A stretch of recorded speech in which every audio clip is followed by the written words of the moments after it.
I remember I got a call and they're like, yo, we just set up a session. Vas a tener que ir al estudio y vas a trabajar con Will I Am. And I was like, yo, I lost it. I was like, this is crazy. You know, especially growing up on your guys' music and like everything that you've done, being super inspired by it. And I remember I go and I tell my grandma, right? I'm like, Grandma, Lita, voy a trabajar con Will I Am. And she goes, William? ¿Quién is William? I was like, Grandma, Will I Am. It's like literally the story I will never forget. And I remember showing her playing all the records, which obviously she knew. And she was like super mind blown. And like, dude, I was 14 when I met you. That's so crazy. And dude, I just turned 23. Like, yeah. Almost. And I called your aunt because I know your aunt for like a long time. Like,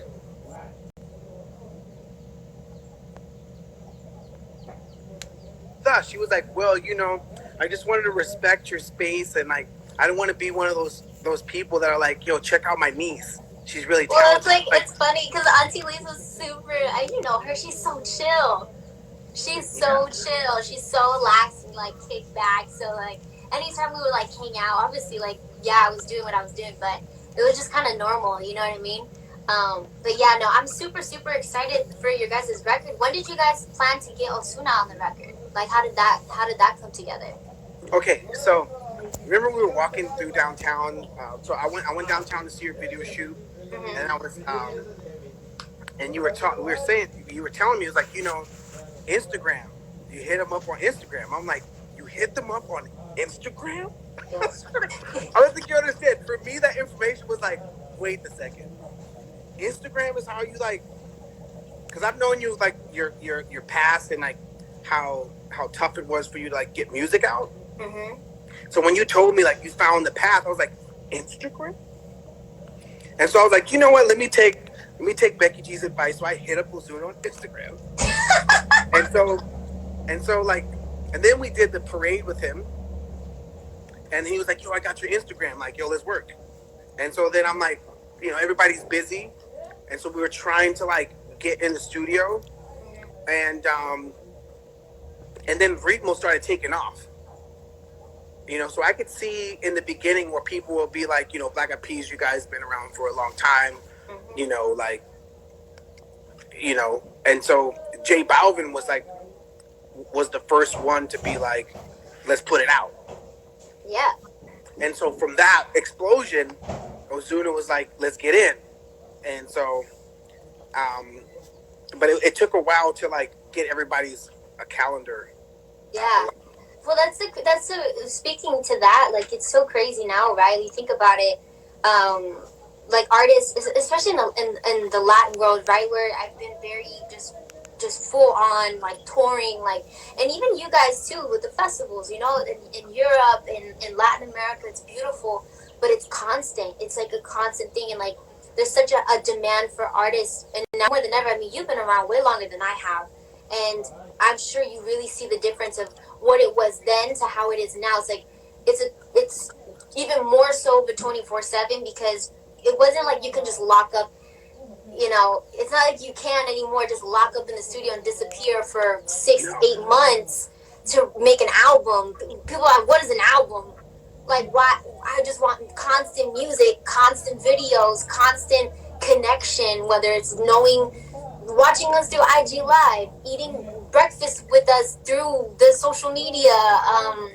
It's a constant thing where people just need to be connected. So it's really hard when you're an artist and you're kind of spreading yourself so thin and you're only one person, you know what I mean? So when the schedules don't align, it's not because like, I don't want to. It's like, I really want to, but there's already things, you know, in effect. So I can imagine, like, I obviously have been there with the struggle, but I love that you reached out to him, because especially like us Latinos, like what we love is that artist to artist connection. Like, I think that was one difference that I had to adapt to, that I was very thankful for, was like back in my beginning days, it was like you had to go through the label. Like, you wanted to get somebody on a record, you got to go through the label, you go through their A&R, and now it's like, I'm just gonna write to that person myself, and we're gonna do this, and then we'll tell our A&R what's happening, and then we'll tell the label what's gonna happen. You know what I mean? It's like a little bit more artist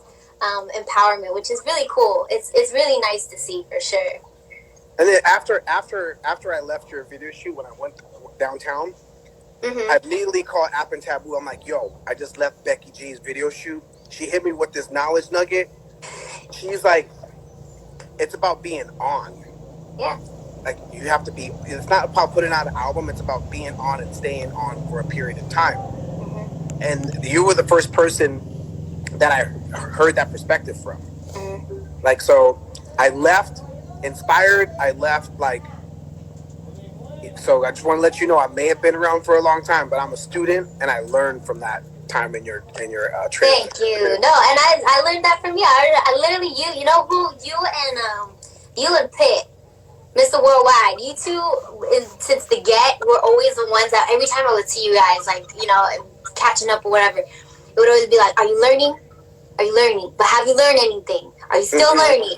Because it's true. I feel like in an industry where things are constantly evolving, things are always changing. There's always a new way to do something. And especially you come. I know you geek out over like tech stuff, and that world is, I mean, even more so, just so progressive, so constant. Like, what can be better? What can be upgraded? How can we do this? How do you reinvent yourself time and time and time and time again? And music is exactly like that. It's like if what's not growing is dead, right? So if you kind of just get content in your little bubble and things are good in your little bubble, and you get just too comfortable, the rest of the world is moving on. And if you're not Yeah, moving with it, then you get left behind. yeah, and then like what I get the joy from, like the other day, not the other day, but I hit you on Instagram when I saw that the last movie you're in with the robotic dog. Axel, yeah. Man, that movie was dope, bro. Thank That shit you. was so fresh. Thank And I hit you up. you. I'm like, oh my gosh, that's my girl. That's my little sister right there. I was so proud when I saw Axel. That was dope. I'm No, really proud. man, thank you so much. No, and then when we did the All Americans too, when you were telling me that that was one of the schools that you went to, that No, was that all was American. crazy. So I have a school in East LA in Boyle Heights right now. So not right now because no one can go to school. But our graduating class, I have a FaceTime session with them, a Zoom session with them tomorrow. Mm-hmm. So every year I send around 60 kids to college from Boyle Heights for the past 10 years. Mm-hmm. Last Brown, Dartmouth, Stanford, like Wow. East LA, my school, they're all Mexicano. Yeah. So I send like we get them from 18 through school out of college. So next year will be our first year we have graduating college graduates. Wow. So so when I saw that documentary, I mean the movie that you did, I'm like, Mm-hmm. yo, man, that's so freaking fresh. That's like my I'm East Los Puro all the way Yeah, through. no, I know you rap really hard, and it's personal, it's a beautiful thing to want to give back to your community, and actually, with everything going on right now, it's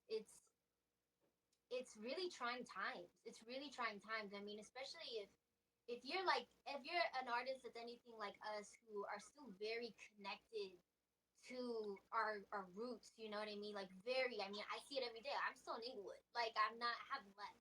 You know what I mean? My family's here. I'm quarantined here. Like we're all cooped up together, and it's still like in my everyday life is still very present, and seeing the effects that this current situation is having on our communities. It's a constant reminder of why it's so important to do that. And